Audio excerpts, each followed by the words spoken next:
கண்டதும் திகைத்து நின்றேன் ஒரு கணம். காரணம், ஒவ்வொரு மானும் ஒவ்வொரு விதமான அழகு. ஏனோ தெரியவில்லை, என்னை கண்டதும் மான்கள் அகன்று விட்டது. ஆனால் ஒரே ஒரு மான் மட்டும் என்னை பார்த்த வண்ணம் நின்று கொண்டிருந்தது. நான் மானை பார்க்க, மான் என்னை பார்க்க, மறுபடியும் மானை நான் பரிவோடு பார்க்க, மான் என்னை பார்க்க, பார்வையின் மயக்கம் மான் மீது காதலாக மாறியது. காதல் மானை கைப்பற்ற எண்ணி பிடிக்க முயன்றேன். உங்களின் திணைப்புணத்தின் உள்ளே புகுந்து விட்டது. விரைந்தோடிய மான் விருப்பமில்லாமல் ஓடி இருந்தால் விட்டு விட்டு சென்றிருப்பேன். அது என்னை பார்த்து என்ன கேட்டது என்று தெரியுமா? மான் கேட்டுச்சா? நல்லா இருக்கே. என்னை பார்த்து அது கேட்டது, நீ என்ன பெரிய காதல் மன்னனா என்று கேட்டது. நான் காதல் மன்னனோ என்னவோ அவசியம் இல்லை, ஆனால் காதலுக்கு மரியாதை தருபவன் என்று அந்த மான் அறிந்து தெரிந்து புரிந்து கொள்ள வேண்டும் என்பதற்காக புனம் புகுந்த புதிர்மானை நாடி வந்தேன். ஆயினாலே ஓகே, थैंक यू. ஓடி வந்த மானை தேடி வந்தேன் நானே, வேடர் குலமாதே வேட்டகம் வந்தேனோ. தேடி வந்த மானை ஆடி வந்த மானை,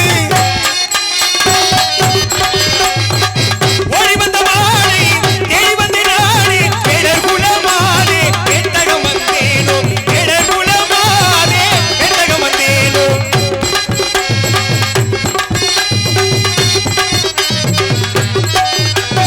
அழகில் சிறந்த மானை ஆடும் வேட்டையில் கண்டேனே, அழகில் சிறந்த மானை ஆடும் வேட்டையில் கண்டேனே.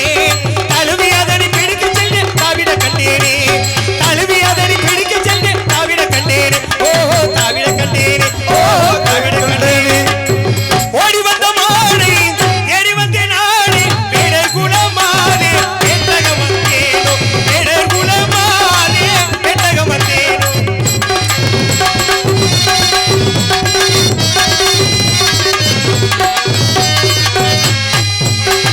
கண்ணுக்கும் கருத்துக்கும் விருந்து கொடைத்திடும் கட்டழகு மாடு. நல்ல கண்ணுக்கும் கருத்துக்கும் விருந்து கொடைத்திடும் கட்டழகு மாடு. கட்டிப்பிடித்து ஒரு முத்தம் தர போற கட்டழகி கேளு, கட்டிப்பிடித்து ஒரு முத்தம் தர போற கட்டழகி கேளு. ஓ கட்டழகி கேளு, ஓ கட்டழகி கேளு. ஓடி வந்த மானை தேடி வந்தேன் நானே, வேடர் குலமானே வேட்டகம் வந்தேனோ. வேடர் குலமானே வேட்டகம் வந்தேனோ.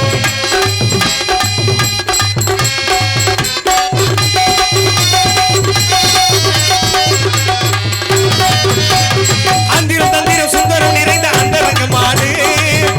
எப்படி? அந்திரம் தந்திரம் சுந்தரம் நிறைந்த அந்தரங்க மாடு. எந்த எழுவேணி தங்க வேளல் கவி ஒட்டிடும் பொன் மாடு, எந்த எழுவேணி தங்க வேளல் கவி ஒட்டிடும் பொன் மாடு. ஓ ஒட்டிடும் பொன் மாடு, ஓ ஒட்டிடும் பொன் மாடு. ஓடி வந்த மாடு தேடி வந்த மாடு, வேடர் குலமானே வேட்டகம் வந்தேனோ. வேடர் குலமானே வேட்டகம் வந்தேனோ. வேடர் குலமானே வேட்டகம் வந்தேனோ. தரணி போற்றும் தகுதியான மான், தங்கவேலன் தயவு பெற்ற மான் உங்களின் திணைப்புணத்தின் உள்ளே புகுந்து விட்டது.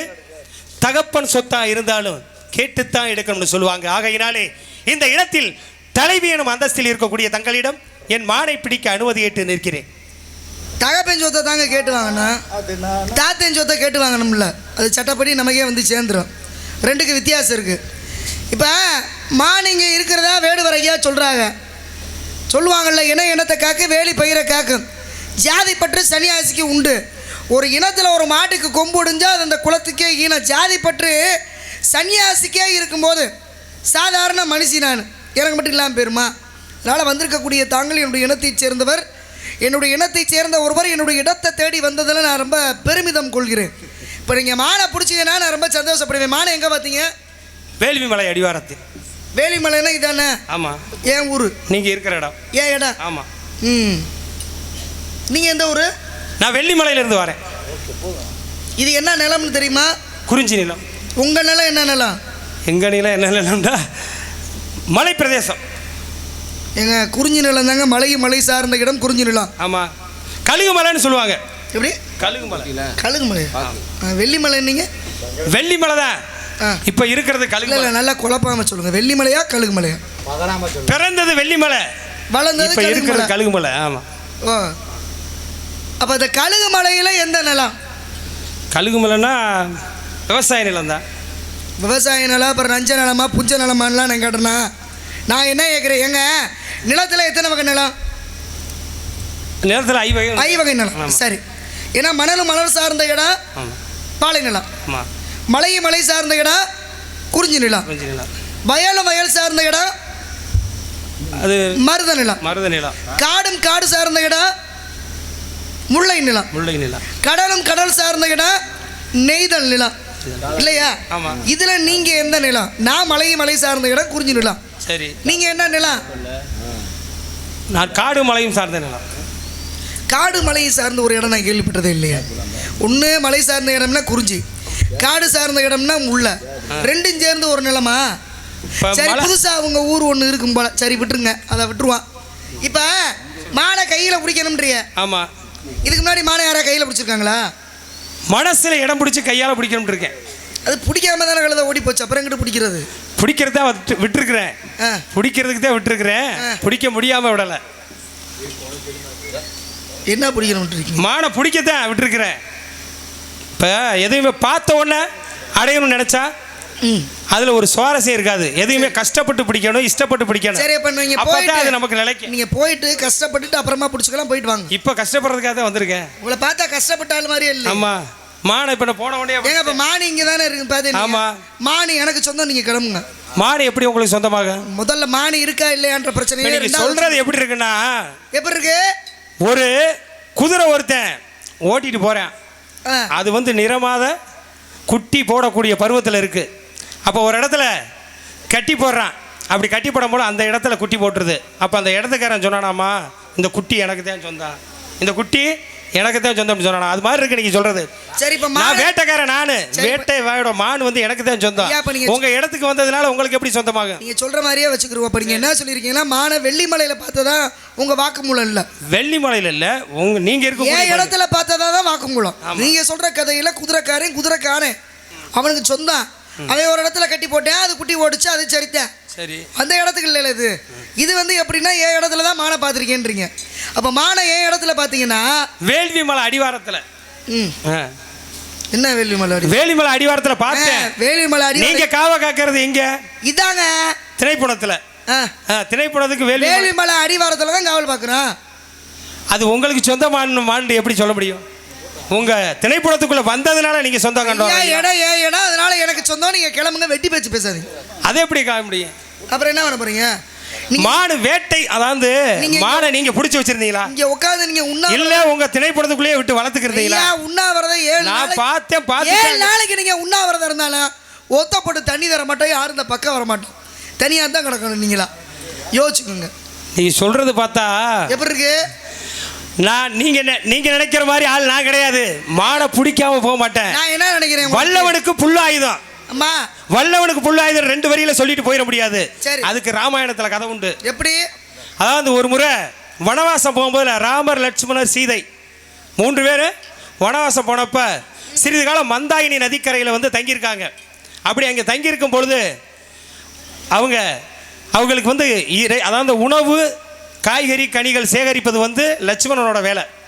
அப்படி காய்கறிகள், கனிகள் சேகரிக்கிறதுக்காக காட்டுக்குள்ள லட்சுமணன் போயிடுறாரு. ராமர், சீதையும் தனிமையில் இருக்காங்க. அப்படி தனிமையில் இருக்கும் பொழுது சிறிது நேரம் தன் கணவராகப்பட்ட மடியில் அயர்ந்து தூங்கலாம் அப்படின்னு நினைக்கிறாங்க சீதை. ஏன்னா அந்த இடம் அந்த மாதிரி இடம், அழகான நதிக்கரை ஓட, பூத்து குலுங்கும் சோலை, குயில்களும் பட்சிகளும் கூவக்கூடிய அழகான ரம்மியமான இடம். அந்த இடத்துல தூங்கலாம்னு நினைக்கிறாங்க. அப்படி தூங்குறாங்க. தூங்கும்போது வான வீதியில் ஜெயந்தன் வர்றான். ஜெயந்தன் யாரு? இந்திரனோட மகன். சீதை ராமர் மடியில் தலை வச்சு படுத்திருந்தாங்களா, ராமர் சீதை மடியில் தலை வச்சு படுத்திருந்தாரா? நீங்க சொன்னது சீதை ராமர் மடியில் தலை வச்சு படுத்திருந்தா. அப்படியே கதை வரும். நல்லா யோசிச்சு சரியா சொல்லுங்க. நான் கேட்டது அப்படி கேட்டிருக்கேன். நீங்க அப்படிதான் சொன்னீங்க. ஆமா, சொல்லுங்க. அப்போ அந்த மாதிரி அவங்க தூங்கும் பொழுது அந்த தூங்குற அழகை பார்த்து வான வீதியில் வந்த ஜெயந்தன் கீழே அப்படியே இறங்கி வர்றான். இறங்கி வந்து இவ அழகில் மயங்கி இவளை எப்படியாவது அடையணும், இல்லை தொடவாவது செய்யணும் அப்படின்னு பேராசை கொண்டு என்ன பண்ணுறான், இப்படியே போனால் நம்ம யாருன்னு தெரிஞ்சுக்கிடுவாங்க அப்படின்னு காக்கை உருவாக மாறுறான். காக்கை உருவாக மாறி பக்கத்தில் உள்ள மரக்கிளையில் போய் உட்கார்றான். அங்கேருந்து சீதையை பார்த்தபடியே உட்காந்துருக்கேன். அவங்களும் தூங்கிட்டு இருக்காங்க. அப்போ மெல்ல தென்றல் வீசுது. தென்றல் வீச வீச என்ன ஆகுது, சீதையாப்பட்ட சேலை வந்து மெல்ல ஒதுங்குது. அப்படி சேலை ஒதுங்கும் போது இந்த காக்கை உருவில் உள்ள சேந்தன் போய் நேர சீதையோட கொங்கையை கொத்தி காயப்படுத்துகிறான்.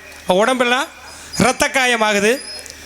அவள் மறுபடியும் பொறுத்துக்கிற வழியை மறுபடியும் வந்து காயப்படுத்துகிறான். ஒரு முறைக்கு இருமுறை ஆகும்போது அந்த ரத்தம் குருதி தெரித்து ராமர் முகத்தில் தெரிக்குது. ராமர் முழிச்சு தானே இருந்தாரு? ராமர் முகத்தில் தெளிக்குது. நீங்கள் சொன்ன கதைப்படி ராமர் முழிச்சிருக்காரு, சீதை தானே தூங்குறாங்க நீங்கள். ஆமாம், ராகர் முழிச்சிருந்தாரு நான் சொல்லலை. சரி, மடியில் படுத்திருந்தா ஒரு ஆள் படுத்திருக்காள் தானே தூங்குவாங்க. ஏன் அவராக இருந்து தூங்கியிருக்கலாம்ல? அதுதான் மாற்றி சொல்கிறீங்கன்னு அதனால தான் ஆரம்பத்தில் சொன்னேன். சரி, இப்போ கதையை சொல்லுங்கள். கொத்துறாங்க. அப்புறம் அப்போ ரத்தம் பீறிட்டு வருவதை பார்த்து அவரை விழித்து கொண்டு என்ன பண்ணுறாரு, வில்லை எடுத்து அந்த ஜெயந்தனை தாக்க நினைக்கிறாரு. அப்படி தாக்க நினைக்கும் போது கையில் வில்லு இருக்குது, அம்பு இல்லை. வில்லு இருக்குது, அம்பு இல்லை. அப்போ என்ன பண்ணுறாரு, அந்த பக்கத்தில் உள்ள புல்லை எடுத்து மந்திரத்தை சொல்லி அடிக்கிறாரு. ஜெயந்தனோட ஒத்த கண்ணு காணாமல் போகுது. அந்த புல் என்ன புல்லுன்னு கேட்டிங்கன்னா தர்பை புல். அந்த தர்பை புல்லை அம்பா எய்துறாரு. அவனோட ஒத்த கண்ணு வலது கண்ணு காணாமல் போகுது. அதோட ஓடி மறைகிறான். அதனால தான் இன்றைக்கும் காக்கை பார்த்திங்கன்னா இறை எடுக்கும் போல் ஒரு புறம் தலையை சாய்த்தபடியே இறைய திங்கும். அது ஒரு காரணம் இருக்குது. அது இந்த காரணம் தான். அதனால என்ன சொல்ல வர்றீங்க? அதனால் அப்போ சீதை கேட்குறாங்க, நீங்கள் அதாவது வில்லு இருக்குது, அம்பு இல்லை, அவனை எப்படி தாக்குனீங்க அப்படின்னு கேட்குறாங்க. அப்படி கேட்கும்போது தான் ராமர் சொல்கிறாரு, வல்லவனுக்கு புல்லும் ஆயுதம் உண்டு. அது மாதிரி நான் என் மானை எப்படியும் பிடிக்கத்தான் தெரிவேன், பிடிச்சி தான் தெரிவேன். நீங்கள் பார்த்தா ஏதோ நம்ம இனத்தை சேர்ந்தவங்க மாதிரி தெரியுது. இந்த கதையை போய் நீங்கள் சொல்கிறீங்களேன்னு தான் எனக்கு ரொம்ப வருத்தமாக இருக்குது. அன்றைக்கு வல்லவனாக இருந்த ராமனுக்கு அந்த புல் ஆயுதமாக பயன்படுத்துறதுனால, சரி, வல்லவனுக்கு புல் ஆயுதம் உடனே கையில் இருந்தது தான் அதை பயன்படுத்தினார். அதை பயன்படுத்துறதுனால காக்கையினுடைய ஒரு கண் போச்சு. கதை சரித்தான், காரணம் சரித்தான், இல்லைன்னு மறுக்க முடியாது.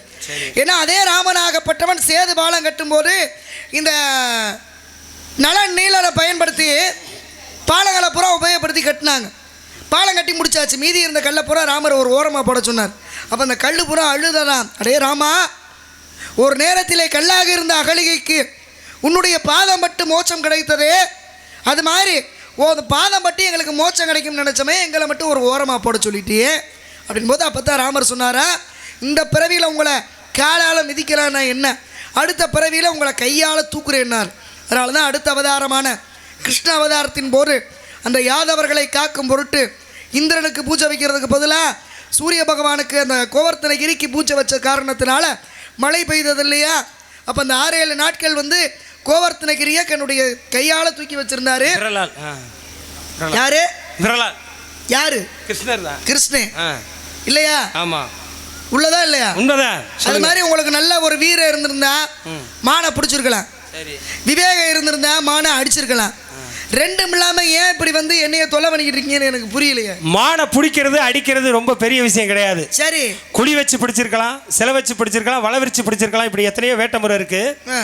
ஆனால் இந்த மாடு அந்த வேட்டையெல்லாம் எப்படின்னா, இப்போ அதனோட இறைச்சி, தோல், கொம்பு, அந்த விலங்குகளோட மாமிசம், இதை எல்லாமே விற்பனைக்காகவும் வியாபாரத்திற்காகவும் செய்யக்கூடிய வேடுவர்கள் செய்கின்ற வேலை. நான் அப்படிப்பட்டவன் அல்ல. நான் வந்து எந்த மாடையும் எந்த ஒரு ஜீவனையும் கஷ்டப்படுத்தாம, துன்பப்படுத்தாம, துயரப்படுத்தாம அந்த மானை முழுமையா பிடிக்கணும்னு நினைச்சேன். இது சிலிமுகம். இதோட தன்மை என்ன? ஈர்ப்பு விசை உள்ளது. அப்ப பிடிச்சி இழுத்துருக்கலாமே. பிடிச்சிருக்கலாம். ஆனா இந்த மானை அப்படி பிடிக்க கூடாதுன்னு மனசுல இடம் பிடிச்சி கையால பிடிக்கணும்னு நினைச்சேன். அப்புறம் அதுக்கு கையில வச்சிருக்கீங்க. இருந்தாலும் ஒரு வேட்டைக்காரனுக்கு ஒரு அடையாளத்துக்கு வேணும்ல. அடையாளத்துக்காக வச்சிருக்கீங்களா? என்னென்ன அடையாளமே கேட்கல, நீங்க ஒரு அடையாளத்துக்கு வச்சிருக்கீங்க. அப்போ உங்களுக்கே அடையாளம் தேவைப்படுது. ஆமாம், ஏன்னா மனிதனுக்கே இன்னைக்கு ஆதாரம் வேணும்ன்றாங்க. ஆமாம், ஆதாரம் இல்லாமல் இன்னைக்கு மனுஷன் வாழ முடியாது. இது இல்லாமல் நான் இங்கே வந்தேன்னா நான் வேறு ஏதோ காரணத்துக்காக வந்திருக்கேன்னு நீங்கள் நினைக்கலாம்ல. இப்போவுமே உங்களை பார்த்து ஏதோ ஒரு பித்தளை பண்ணுறீங்கன்னு எனக்கு தெரியுது. ஆனால் அது என்ன அப்படின்றதான் கொஞ்சம் யோசனையாக இருக்குது. மான் இங்கே இருக்குது, மானு உள்ளே இருக்குது, மானை பிடிக்கணும் இல்லையா? ஆமாம். எப்படி பிடிப்பீங்க? நடக்குமா? நடக்கும். எது நடக்கும்? நடக்கும். முயற்சித்தால் முடியாத எதுவும் இல்லை. முயலும் வெல்லும், ஆமையும் வெல்லும். ஆமா, யானைக்கு பலம் தும்பிக்கையில், மனிதனுக்கு பலம் நம்பிக்கையில். வெல்லும், ஆமையை வெல்லும், இயலாமை வெல்லாது. இயலும் வெல்லும், ஆமையை வெல்லும், இயலாமை வெல்லாது. ஆமா, அது மாதிரி என் மானை பிடிக்கிறதுக்கு எனக்கு பிடிச்சே கொண்டு போங்கிற நம்பிக்கை இருக்கு. நம்பிக்கையோட தான் இங்க வந்திருக்கேன். நீங்க யாரு?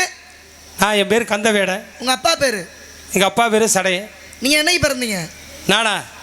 நான் வந்து தைப்பூசத்தன்னைக்கு. தைப்பூசத்தன்னைக்கு? எங்க முருகனே வந்து அன்னைக்கு தான் அவங்க அம்மாட்ட வேல் வாங்கினாருன்னு சொல்கிறாங்க எல்லாருமே. கேள்விப்பட்டிருக்கீங்களா? ஆமாம். கேள்விப்பட்டிருக்கீங்களா இல்லையா? கேள்விப்பட்டிருக்கேன். கேள்விப்பட்டிருக்கீங்க. சிக்கல்ல வேல் வாங்கி. அப்படியா? சிக்கல்னு ஏன் சொல்கிறாங்கன்னு தெரியுமா? சொல்லுங்க. தெரியுமான்னு கேட்டேன். சொல்லுங்க. தெரியாது, சொல்லுங்க. ஏன்னா அகத்தியராகப்பட்டவர் வெண்ணெய் இருக்கு இல்லையா, பதம்னு சொல்லுவாங்கல்ல, அந்த பதத்திலே ஒரு சிவலிங்கம் செய்து வழிபட்டார். அப்படி வழிபட்டுட்டு அந்த சிவலிங்கத்தை எடுக்க முயற்சி பண்ணும்போது எடுக்க சிக்கல் ஏற்பட்டது.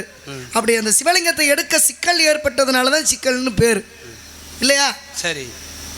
சரிண்ணா, நீ சொல்றது சரிதான். நீங்க சொல்லுங்க. நான் இப்பதான் கேட்கிறேன்.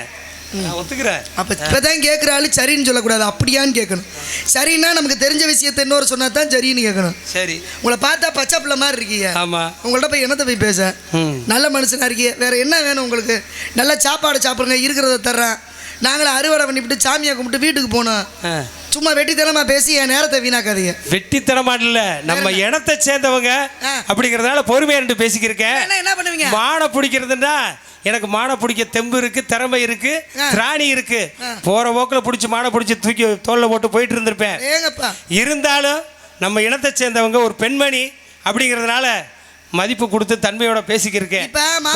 பூவும் பொண்ணு ஒண்ணுன்னு சொல்லுவாங்க. ஒரு பூவுல ஒரு தேனி, அந்த மகரந்தத்துல தேனி எப்படி தேனை எடுக்குமோ அது போல உங்க மனசு கஷ்டப்படாம அந்த மாடை பிடிச்சிட்டு போகணும்னு நினைக்கிறேன். நீங்க அதுக்கு ஒத்துழைப்பீங்கன்னு நினைக்கிறேன். இப்ப நான் உங்களை கேட்கிறேன் ஒரு விஷயம். இப்போ ஒரு மாசம் இருக்குல்ல, இந்த மாசத்துல முழுமையான நாள் எந்த நாள்? முழுமையான நாள். ஆமா, முழுமையான இரவுன்னு கூட வச்சுக்கோங்க. இன்னும் உங்களுக்கு ஒரு வாய்ப்பு தர்றேன். முழுமையான இரவு. ஒரு மாசத்துல முழுமையான இரவு. இதுக்கு மேல வெளிப்படையா அப்படி ஒரு கேள்வி கேட்கறது. முழுமையான இரவு, இரவு பகல் மாறிட்டு தானே இருக்கு. இல்ல, இரவும் பகலும் மாறுது. முழுமையான இரவு. முழுமையான இரவு எப்படி வரும்? சொல்றீங்களா? ஒளிச்சு வைக்கலங்க,